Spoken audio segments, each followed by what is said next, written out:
प्यारे बच्चों, आज के इस वीडियो में हम लोग बात करेंगे ग्रुपिंग ऑफ इंडक्टेंस और उससे जुड़े कुछ न्यूमेरिकल के बारे में। सबसे पहले हम लोग समझते हैं कि ग्रुपिंग कैसे की जाती है इंडक्टेंस की, यानी कि उनके सीरीज और पैरेलल कनेक्शन के ऊपर आज हम लोग यहाँ पर बैठकर चर्चा करने वाले हैं कि सीरीज में इंडक्टेंस को जोड़ेंगे तो उनका इफेक्टिव इंडक्टेंस क्या आएगा, अगर उनको पैरेलल में हम लोगों ने कनेक्ट करा तो उनका इफेक्टिव इंडक्टेंस क्या आएगा। ठीक है बच्चों, तो शुरुआत करते हैं हम लोग सीरीज से। ठीक है ना। Series combination of inductance. ठीक है बच्चों, अब हमारे पास मान के चलते हैं कि दो इंडक्टर है, दो इंडक्टर को हम लोग सीरीज में कनेक्ट करते हैं। ठीक है बच्चों,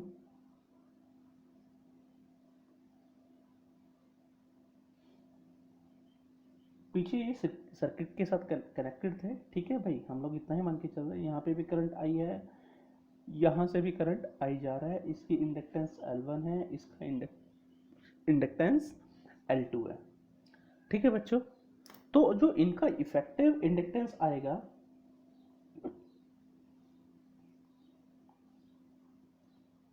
वो हमें मिलेगा L1 प्लस में L2, जैसा हमें सीरीज कनेक्शन के अंदर मिलता था।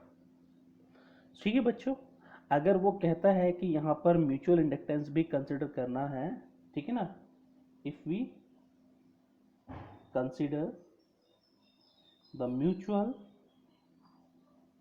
इंडक्टेंस देन L इफेक्टिव हमारे पास होगा L1 प्लस में L2 प्लस में 2M।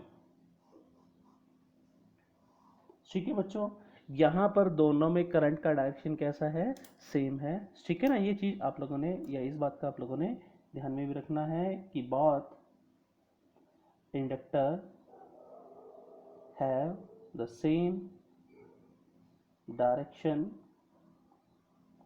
Of current. अगर सेम डायरेक्शन ऑफ करंट है तो यहाँ पे कैसा साइन आ गया बच्चों, प्लस का आ गया। अगर ऐसा हो कि हमारे पास यही दो इंडक्टर है लेकिन दोनों में करंट का सेंस अपोजिट कर दे, कैसे कर सकते हैं हम लोग,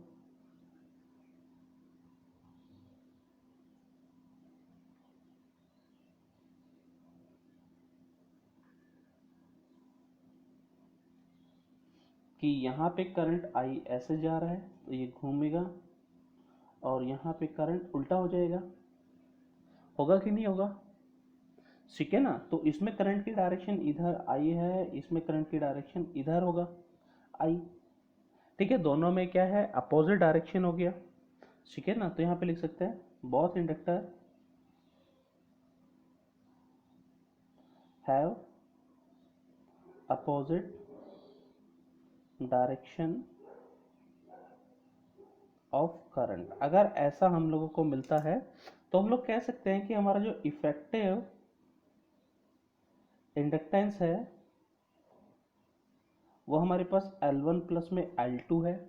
लेकिन वो बोलता है कि हम लोगों ने फिर से यहाँ पर अगर म्यूचुअल इंडक्टेंस कंसिडर करते हैं, if we consider the mutual inductance, then यहाँ पे जो L इफेक्टिव हम लोगों को मिलेगा प्यारे बच्चों, वो मिलेगा L1 प्लस में L2 माइनस का 2M। ठीक है, बात समझ में आई। तो जैसा हम लोगों ने सीरीज में पढ़ा था वैसा ही यहाँ पर भी है।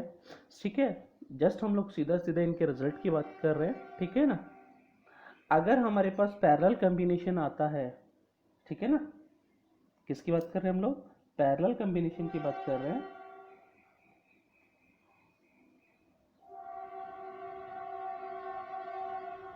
Of inductance. ठीक है, दो को लेकर हम लोग बात करते हैं कि हमारे पास दो इंडक्टर है,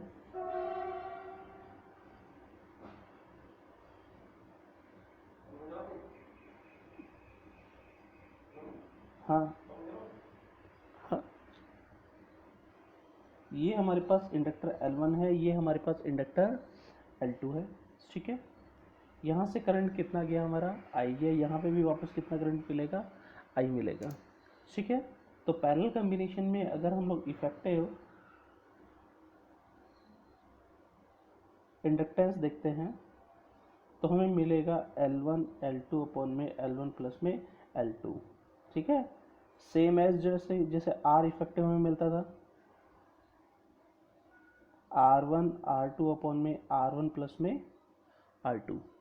ठीक है ना, अगर यहाँ पर हम लोग म्यूचुअल इंडक्टेंस कंसिडर करते हैं, if we consider the mutual inductance, तो यहाँ पर हम लोग देखेंगे जो इफेक्टिव इंडक्टेंस हम लोगों को मिलेगा वो L1 L2 माइनस का m square L1 plus L2 plus minus m, और आप लोगों को पता है m यहाँ पर हमारा म्यूचुअल इंडक्टेंस है। ठीक है, बात आप लोगों को समझ में आई। ठीक है, अगर इस तरह का कोई क्वेश्चन आता है तो हम लोग सॉल्व कर सकते हैं। जनरली जब भी हम लोगों को दो इंडक्टर सीरीज या पैरेलल में देगा तो वहाँ हम अज्यूम करके चलते हैं कि उनका म्यूचुअल इंडक्टेंस क्या होगा, ज़ीरो होगा। ठीक है, जब भी हम लोगों को कोई क्वेश्चन मिलता है, कोई न्यूमेरिकल मिलता है, तो वहाँ हम लोग जनरली अज्यूम करके चलते हैं कि म्यूचुअल इंडक्टेंस वहाँ पर ज़ीरो है। अगर वो स्टेटमेंट में बोलता है तब हम लोग उसको कंसिडर करेंगे। ठीक है, जब कंसिडर करेंगे तो हम लोगों को ध्यान में रखना है कि सीरीज़ के अंदर करंट का डायरेक्शन सेम है या अपोजिट है। ठीक है बच्चों, फंडा क्लियर हुआ, बात समझ में आई। ठीक है, वीडियो को पॉज करके एक बार आप इन सब चीज़ों को नोट डाउन कर लेना, फिर हम लोग आगे बढ़ते हैं।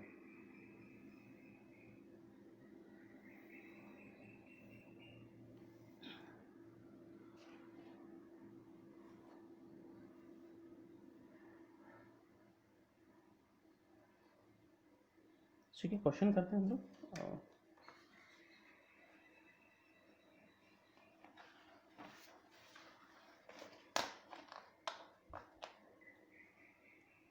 फर्स्ट क्वेश्चन है हमारा, कह रहा है कि SI unit of inductance the henry can be written as. हमें पता है कि जो SI यूनिट है ऑफ इंडक्टेंस वो क्या है बच्चों, हेनरी। ठीक है, लेकिन कह रहा है कि हेनरी को इनमें से कौन सा यूनिट हम लोग और लिख सकते हैं। ठीक है, तो हमें पता है कि जो फाई होता है वो एल आई के इक्वल होता है, या एल को हम लिख सकते हैं फाई बाई आई। फाई हमारा फ्लक्स होता है, फ्लक्स को हम लोग वेबर में लिखते हैं। ठीक है, करंट को एम्पियर में, तो ये इंडक्टेंस का एक यूनिट बन गया वेबर पर एम्पियर, स्मॉल ए। ठीक है, तो हमारा ये फर्स्ट भी करेक्ट हो गया। ठीक है, सेकंड देखते हैं हम कि हमारा E is equal to minus का L D I by D T हम लोग लिखते थे, तो एल ई अपॉन में D I by D T लिख सकते हैं। ठीक है बच्चों, तो यहाँ हम लोग देखेंगे कि भाई एल का जो यूनिट आ रहा है, ई का क्या होता है, वोल्ट होता है। ठीक है, ये हो गया हमारे पास एम्पियर और सेकेंड। ठीक है, तो वोल्ट सेकेंड पर एम्पियर, यानी कि हमारा सेकेंड भी आंसर हो गया। ठीक है, अब आप देखोगे वोल्ट और एम्पियर हमारा क्या कहलाता है, रेजिस्टेंस कहलाता है। R is equal to V by I कहलाता है, यानी कि वोल्टेज एम्पियर इनवर्स हमारा ओम के इक्वल होता है, तो इसको लिख सकते हैं ओम सेकेंड, यानी कि हमारा फोर्थ आंसर भी हो गया। हमारा थर्ड बचता है, इसको भी चेक कर लेते हैं, वेरीफाई कर लेते हैं। ठीक है, अब इसी से लेकर बात करते हैं कि हम लोगों ने लिखा वोल्ट सेकेंड अपॉन में एम्पियर, तो एम्पियर से इसको मल्टीप्लाई कर दे, एम्पियर से इसको डिवाइड कर दे, कोई फर्क तो पड़ेगा नहीं। तो वोल्टेज इंटू में एम्पियर, यानी कि V इंटू आई पावर कहलाता है। ठीक है, पावर को टाइम से मल्टीप्लाई कर रहे तो क्या बन गया, जूल। तो ऊपर आ गया जूल, नीचे आ गया एम्पियर होल स्क्वायर। ठीक है बच्चों, तो ये हमारा थर्ड भी हमारा ठीक हो गया। ठीक है, तो इसके जो आंसर हैं वो चारों हैं, यानी कि ए भी करेक्ट है, बी भी करेक्ट है, सी भी और डी भी। ठीक है, ये हमारा आईआईटी एडवांस का क्वेश्चन है 2015 या 2014 के आसपास का। ठीक है बच्चों, पढ़ना क्लियर हुआ, समझ में आया आप लोगों को? ठीक है, नेक्स्ट क्वेश्चन हमारे पास कि हमारे पास 3 इंडक्टर है, तीनों के तीनों इंडक्टर हमारे पास इस फिगर में जैसे कनेक्टेड हम लोगों को दिखा रखे हैं। ठीक है, इस तरह के क्वेश्चन आप लोगों ने पहले भी करे हैं कि यहाँ पर इंडक्टर के बजाय रेजिस्टेंस होता था।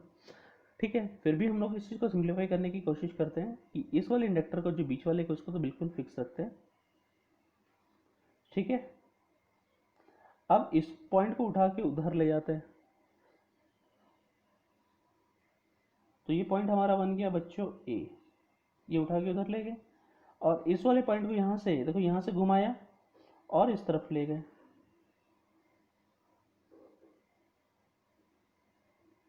और यहाँ टच कर दिया। देखो यहाँ इस पॉइंट के ऊपर उसको टच करना था, यहाँ से घुमाया था और इसको यहाँ पे लाके टच कर दिया, तो ये पॉइंट हमारे बच गया डी। तो तीनों के तीनों इंडक्टर हमारे पास कैसे कनेक्टेड है? पैरेलल में कनेक्टेड है, पैरेलल कनेक्शन है। ठीक है, एल इफेक्टिव निकालोगे।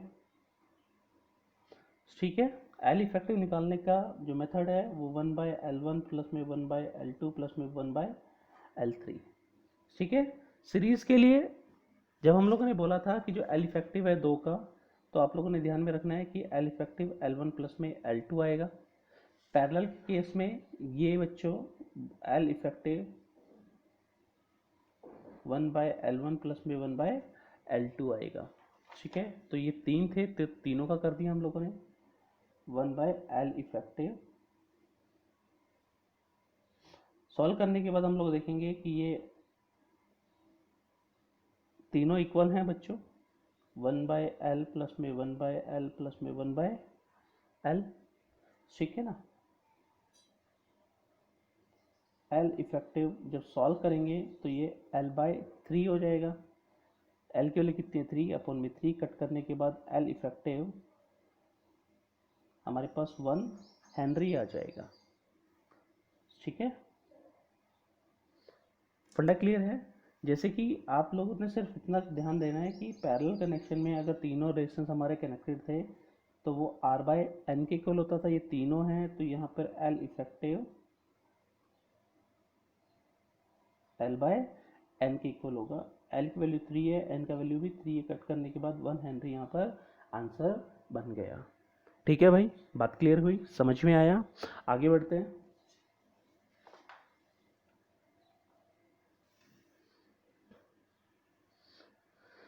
नेक्स्ट क्वेश्चन है, कह रहा है कि 2 कॉइल है प्यारे बच्चों, ठीक है, जिनका सेल्फ इंडक्टेंस हमें L1 और L2 दे रखा है।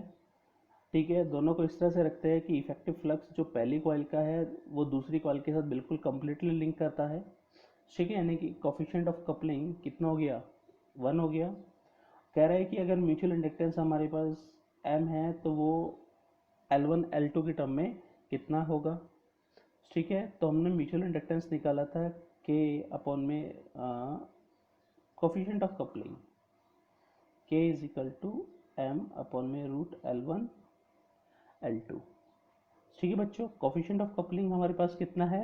1 है, तो 1 is equal to M upon में रूट L1 L2 हो गया, या हम कहें M का वैल्यू यहाँ पर रूट L1 L2 हो गया। ठीक है, तो यानी कि ऑप्शन हमारा कौन सा करेक्ट हो गया? डी करेक्ट हो गया, ये हमारा आंसर हो गया। ठीक है, नेक्स्ट क्वेश्चन के ऊपर आते हैं। देखो नेक्स्ट क्वेश्चन में क्या कहता है कि हमारे पास दो आइडेंटिकल इंडक्टेंस है, दो आइडेंटिकल इंडक्टेंस कॉइल है जिनका इंडक्टेंस हमें क्या दे रखा है? एल दे रखा है। दोनों को सीरीज में कनेक्ट करा है, ठीक है, और दोनों बहुत पास पास है एक दूसरे के। ठीक है, such that the winding direction of one is exactly opposite to the other, what is the inductance? देखो उसने क्या कहा कि दो वाइंडिंग है या दो कॉइल है और एक के अंदर जो करंट का डायरेक्शन है दूसरे के अपोजिट है।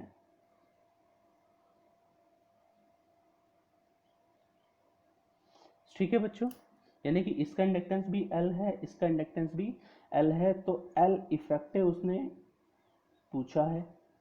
अब एल इफेक्टिव निकालेंगे तो L1 प्लस में L2 आएगा, लेकिन यहाँ पर म्यूचुअल इंडक्टेंस यहाँ पे क्या दे रखा है, 0 दे रखा है, ठीक है ना। तो माइनस का 2m भी होता, लेकिन L इफेक्टिव यहाँ पर अब कितना होगा, L प्लस में L यानी कि 2L हो गया। ठीक है बच्चों, बात क्लियर हुई, यानी कि हमारा आंसर क्या हो गया, बी करेक्ट हो गया। ठीक है, नेक्स्ट क्वेश्चन के ऊपर आते हैं। नेक्स्ट क्वेश्चन में कहता है कि coefficient of coupling between two coil of self inductance L1 and L2 is unity. यानी कि कोफिशिएंट ऑफ कपलिंग कितना दे रहा है बच्चों, एक दे रहा है। एक देने का मतलब कि जो फ्लक्स है of coil first completely link करेगा with the second coil.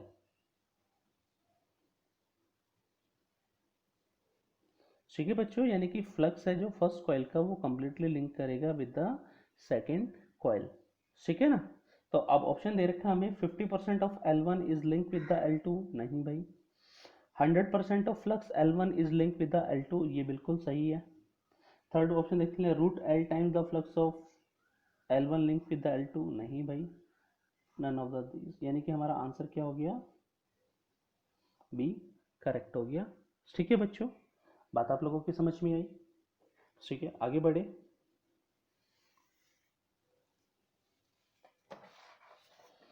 Next question हमारे पास कह रहा है कि if number of turns per unit length of the coil of a solenoid is doubled it's self inductance will be. Self inductance का formula आप लोगों ने पढ़ा है, mu N square A by L, sorry L, हाँ कि ना। यानी कि जो एल है वो डायरेक्टली प्रोपोर्शनल है एन के होल स्क्वायर के। अगर इसको हम लोग डबल करते हैं तो डबल का क्या है, स्क्वायर, यानी कि एल डैश हमारे पास क्या हो जाएगा, 4 टाइम्स हो जाएगा देन द प्रीवियस वन। ठीक है, आप लोग देखना चाह रहे हैं तो देखो एल डायरेक्टली प्रोपोर्शनल है एन स्क्वायर के, तो L2 by L1 is equal to N2 by N1 का होल स्क्वायर। L2 निकालना है, L1 कितना है L, N2 कितना कर दिया 2N अपॉन में N का होल स्क्वायर, यानी कि L2 यहाँ सॉल्व करने के बाद देखेंगे 2 का स्क्वायर कितना कहता है 4L, यानी कि 4 टाइम्स लिख दिया ना देन द प्रीवियस वन। तो हमारा आंसर क्या हो गया, आंसर हमारे पास डी हो गया। ठीक है बच्चों, नेक्स्ट क्वेश्चन है हमारा, कहता है कि भाई हमें फिगर के अंदर दे रखा है दो कोएक्सियल सोलेनॉइड है, यानी कि दोनों की एक्सिस क्या है बच्चों, कॉमन है। ठीक है ना, कॉमन एक्सिस, दोनों सोलेनॉइड का एक्सिस कॉमन है और उनका दोनों का लेंथ कितना दे रखा है, एल दे रखा है। कह रहे the outer solenoid has an area of cross section A1 and the number of turns per unit length N1। यानी कि आउटर वाली जो कॉइल है उसका एरिया A1 है, number of turns per unit length N1 है, और कोरस्पॉन्डिंग टू इनर सोलेनॉइड, जो इनर सोलेनॉइड है, ठीक है, मैं एरो करके बता रहा हूँ मैं किसके ऊपर बात कर रहा हूँ, डॉटेड यानी कि इनर वाली पे, इसका एरिया A2 है और इसके number of turns per unit length हमारे पास N2 है। ठीक है, आउटर वाली जो कॉइल है उसका इंडक्टेंस L1 है और जो अंदर वाली कॉइल है इसका इंडक्टेंस L2 है। ठीक है, and there mutual inductance M, ठीक है ना, और उनका म्यूचुअल इंडक्टेंस M है। तो हम लोगों ने रिलेशन बताना है कि M हमेशा छोटा होगा रूट L1 L2 के। अगर हम लोग L1 निकाले प्यारे बच्चों, वो आता है म्यू नॉट N1 का स्क्वायर A1 N2 में L से इक्वेशन फर्स्ट। इसी तरह L2 निकालेंगे तो म्यू नॉट L2 का स्क्वायर A2L। ये तो हमारे पास होगी सेल्फ इंडक्टेंस। ठीक है ना, क्या है, self inductance of two coils, दो कॉइल्स का हमारे पास क्या मिला, सेल्फ इंडक्टेंस हम लोगों को मिल रहा है, हम लोग उसी के ऊपर बात कर रहे हैं। ठीक है। अगर म्यूचुअल इंडक्टेंस निकालेंगे तो म्यूचुअल इंडक्टेंस निकालते हैं, वो कितना आएगा,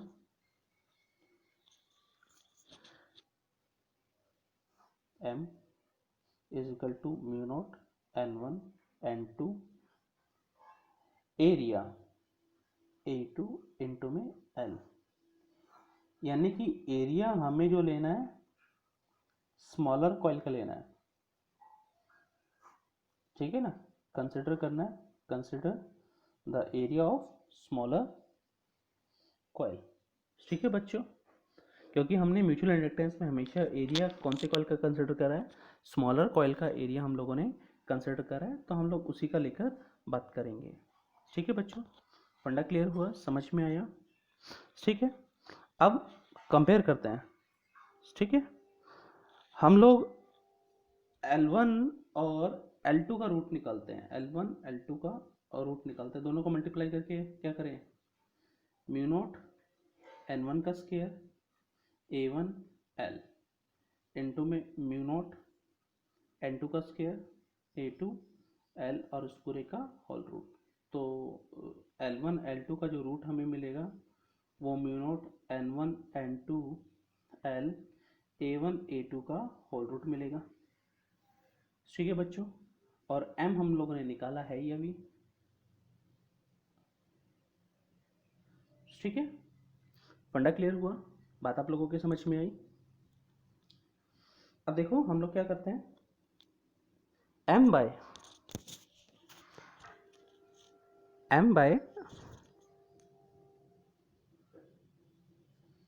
रूट L1 L2 करते हैं। M का वैल्यू कितना है, mu naught N1 N2 A2 into में L और रूट L1 की value mu naught N1 N2 L और यहाँ पे A1 A2 का होल रूट। ठीक है ना, जो कॉमन टर्म है वो कट गई। ठीक है, M1 अपॉन में root L1 L2 equals to, अब A2 है, A2 को नीचे वाले A2 से काट देंगे तो क्या बचेगा, रूट A2 अपॉन में रूट A1 M अपॉन में रूट L1 L2। अब हमारे पास आ गया A2 बाय A1। अब प्यारे बच्चों आप देख रहे होंगे फिगर में कि जो A2 एरिया है, क्रॉस सेक्शन एरिया, वो A1 से कम है, तो ये A2 बाय A1 का जो रेशियो आएगा वो हमेशा कम आएगा। तो M अपॉन में रूट L1 L2 की जो वैल्यू आएगी वो हमेशा 1 से छोटी आएगी, या हम कहें M रूट L1 L2 हमेशा छोटा होगा M से, यानी कि सॉरी म्यूचुअल इंडक्टेंस हमारा छोटा होगा L1 L2 के होल रूट से, और यही हम लोगों ने प्रूव भी करना था। ठीक है भाई, बात समझ में आया आप लोगों के, फंडा क्लियर हुआ, आगे बढ़े।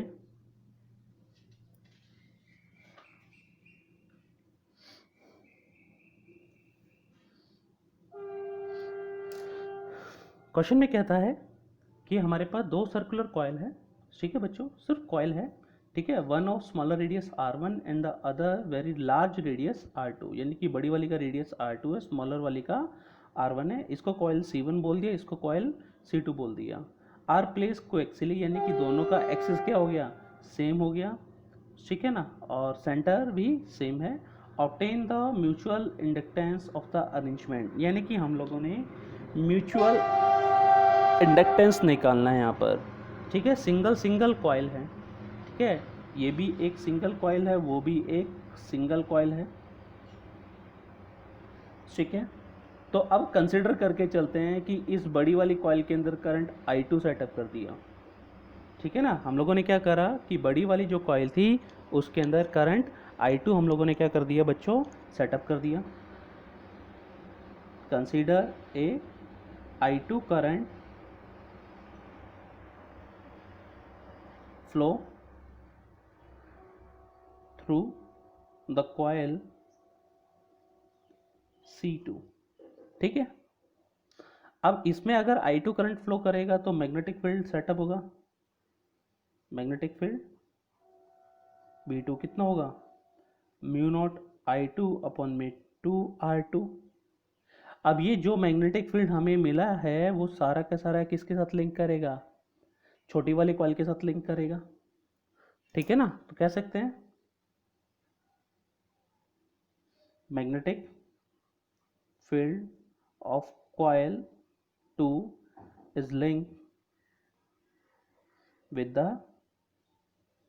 कॉइल 1। तो फ्लक्स 1 का कितना होगा, B2 इंटू में इसका एरिया स्मॉलर वाली का पाई R1 का whole square, flux phi 1 B2 कितना हो गया बच्चों, म्यू नॉट I2 अपॉन में 2R2 इंटू में पाई R1 का होल स्क्वायर। ठीक है, फंडा क्लियर हुआ। अब हमने क्या निकालना है, म्यूचुअल इंडक्टेंस निकालना है। M12 कितना हो जाएगा, phi 1 by I2। Phi 1 by I2 निकालेंगे तो देखो बच्चों क्या आएगा, म्यू नॉट इंटू में पाई R1 का स्क्वायर अपॉन में 2R2 is equal to M12। ये हमारा म्यूचुअल इंडक्टेंस बन गया। ठीक है ना, फंडा क्लियर हुआ, समझ में आया, बहुत बढ़िया। आगे बढ़ते हैं हमारे नेक्स्ट क्वेश्चन की तरफ। कह रहा है कि एक एवरेज इंड्यूस ईएमएफ है 0.4 वोल्ट का, यानी कि ईएमएफ कितना हो गया, 0.4 वोल्ट का। अपीयर्स इन ए कॉइल, एक कॉइल के अंदर हमें देखने को मिलता है जब करंट की डायरेक्शन 10 एम्पियर इधर से इधर हो जाती है। ठीक है ना, मतलब वो पॉजिटिव डायरेक्शन में था, अब वो नेगेटिव डायरेक्शन में आ गया, यानी कि चेंज कितना मिला, 10। मान लो ये डायरेक्शन पॉजिटिव थी, माइनस का 10, यानी कि डी आई हमें मिल गया 20। ठीक है ना, from one direction to 10 ampere in opposite direction in 0.4 second, यानी कि डी टी हमें मिल रहा है 0.4 सेकेंड, 0.040 या 0.4 सेकेंड, एक ही बात है। ठीक है ना, find the coefficient of self inductance, यानी कि हम लोगों ने सेल्फ इंडक्टेंस निकालना है। फॉर्मूला हमें पता है L D I by D T. Negative sign use करना चाहें तो कर सकते हैं, वैसे हमें इसकी फ़िलहाल ज़रूरत नहीं है। ठीक है, एल निकालना चाहते हैं, ई अपॉन में डी आई इंटू में डी टी हो गया। ई का वैल्यू 0.4, डी टी का वैल्यू बच्चों 0.4, डी आई का वैल्यू कितना हो गया 20। ठीक है, सॉल्व करने के बाद हम लोग देखेंगे 4/10 गुना 4/10 गुना में 1/20। ठीक है, तो ये कट के कितने पे आ गया 8, और नीचे कितनी है, सॉरी ये कट के कितना चला गया 2, तो 4 दूनी कितना हो गया 8 गुना 10⁻³ हेनरी, यानी कि ये आ गया 8 मिली हेनरी आंसर। ठीक है बच्चों, 1 2 3। ठीक है बच्चों, फंडा क्लियर हुआ, समझ में आया, आगे बढ़े। ठीक है,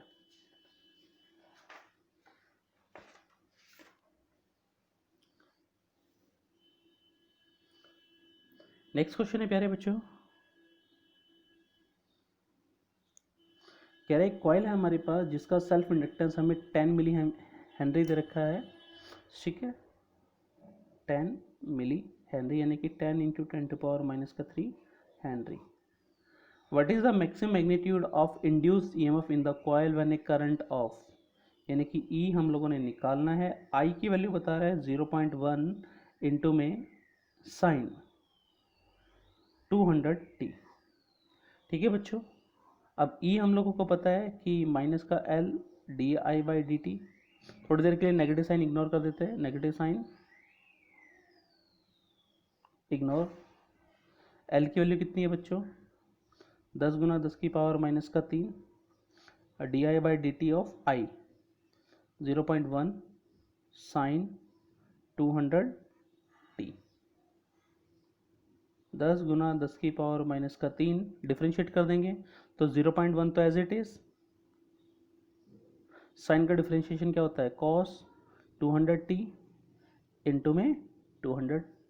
अब उसने क्या पूछा है कि हम लोगों ने मैक्सिमम मैग्नीट्यूड निकालना है, ई मैक्स निकालना है।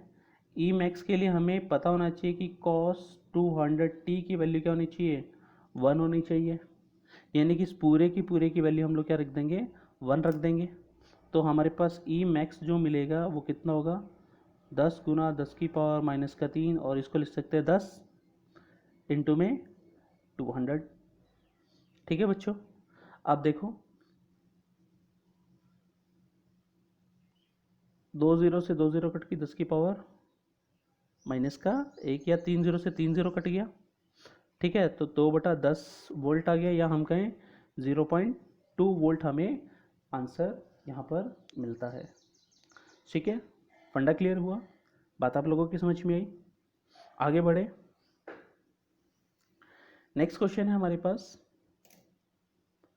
कहता है प्यारे बच्चों, एक सेल्फ इंडक्टेंस है कॉइल का, ठीक है, जिसके नंबर ऑफ टर्न्स हमें कितनी दे रखी है, 200,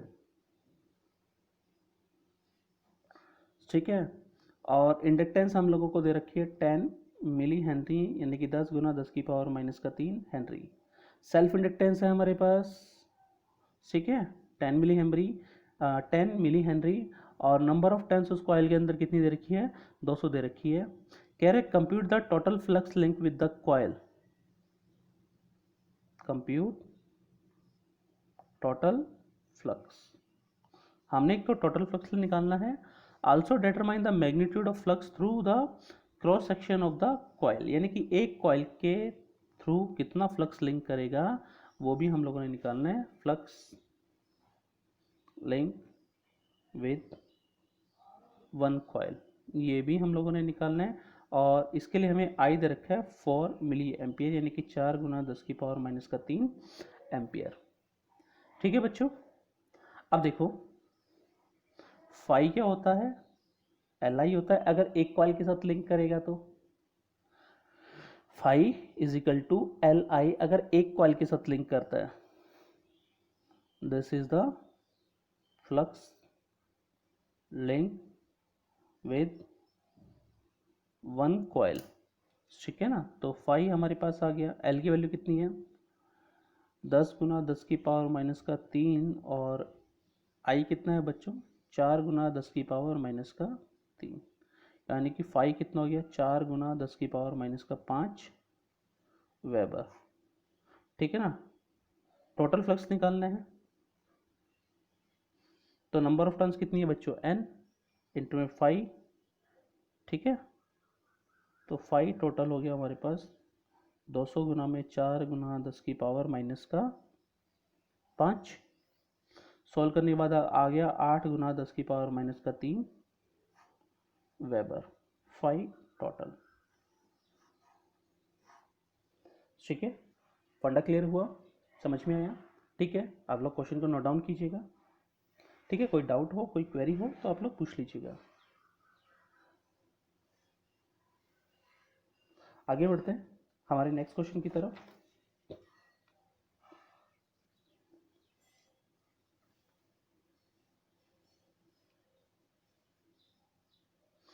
कह रहा है कि एक स्मॉल स्क्वायर लूप है जिसका साइड हमें एल दे रखा है, ठीक है, उसको हम लोगों ने एक बड़े स्क्वायर के अंदर रखा है जिसका साइड कैपिटल एल हम लोगों को दे रखा है, ठीक है। हम लोगों ने क्या बताना है, द लूप आर कोप्लेनर, यानी कि दोनों के दोनों एक ही प्लेन के अंदर रखे हैं, दोनों के सेंटर भी क्या है, कॉमन है। हम लोगों ने निकालना है म्यूचुअल इंडक्टेंस क्या होगा, ठीक है। मान के चलते कि यहाँ पे करंट कितना है बच्चों, आई है, करंट कितना है बच्चों, आई, ठीक है। अब इसको देखो, सिर्फ इस कंडक्टर की बात लेके कर रहा हूँ, ठीक है, इसका साइड हमें कितना दे रखा है, एल दे रखा है, और आधा कितना होगा, L/2। आप इस कंडक्टर की लेके बात करो, ठीक है, इसके सेंटर से हम लोगों ने कितनी दूरी पर है, L/2। तो आप देखेंगे कि ये वाला जो एंगल है वो भी 45 डिग्री होगा, और ये वाला जो एंगल होगा वो भी 45 डिग्री हो गया, यानी कि एक स्ट्रेट वायर की वजह से हमने इसके सेंटर के ऊपर फ्लक्स निकालना है, ठीक है ना। तो बी नोट मान लेते हैं, सेंटर के ऊपर कितना हो जाएगा, म्यू नोट आई अपॉन में 4 पाई L/2 इंटू में साइन 45 प्लस में साइन 45, बी नोट कितना हो गया, म्यू नोट आई अपॉन में 4 पाई L, 2 पर आ गया, साइन 45 दो बार ही है, यानी कि 2, और साइन 45 की वैल्यू 1/√2, ठीक है ना। 4 से 4 कट गया, यहाँ पर बी नोट हमें मिला म्यू नोट आई अपॉन में √2 पाई L, यानी कि ये तो हमें क्या मिला, सिर्फ इस कंडक्टर की वजह से मिला, पूरे के पूरे स्क्वायर की वजह से मिलेगा। 4 इंटू में बी नोट, ठीक है ना, 4 बी नोट की वैल्यू कितनी होगी, म्यू नोट आई अपॉन में √2 पाई एल, यानी कि 2√2, यानी कि कट करने के बाद आ जाएगा 2√2 म्यू नॉट आई अपॉन में पाई एल। अब प्यारे बच्चों आप देखेंगे कि ये जो फील्ड है वो स्मॉलर कॉइल के साथ लिंक कर रहा है, तो फ्लक्स इन स्मॉलर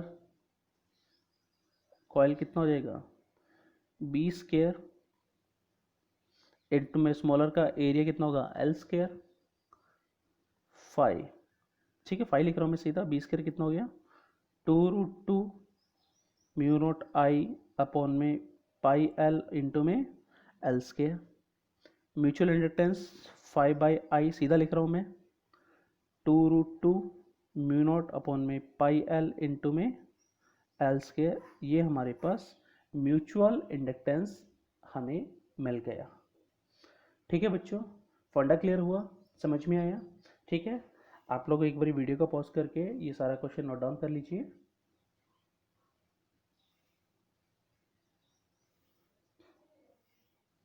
ठीक है, कुछ जो क्वेश्चन आप लोगों को कर रहा है, ठीक है ना, ये कभी ना कभी किसी न किसी प्रीवियस एग्जाम के अंदर आए हुए हैं। ठीक है, कुछ सीबीएसई के हैं, कुछ आईआईटी के हैं, कुछ अदर कॉम्पिटिटिव एग्जाम के हैं जो अदर स्टेट के साथ भी होते थे। ठीक है ना, कुछ इंजीनियरिंग के हैं। तो आप लोग कीजिएगा इन क्वेश्चन का, कोई डाउट रहता है ठीक है तो हम लोग उनको ज़रूर शॉर्ट आउट करेंगे। ठीक है ना, तब तक के लिए शुक्रिया, थैंक यू।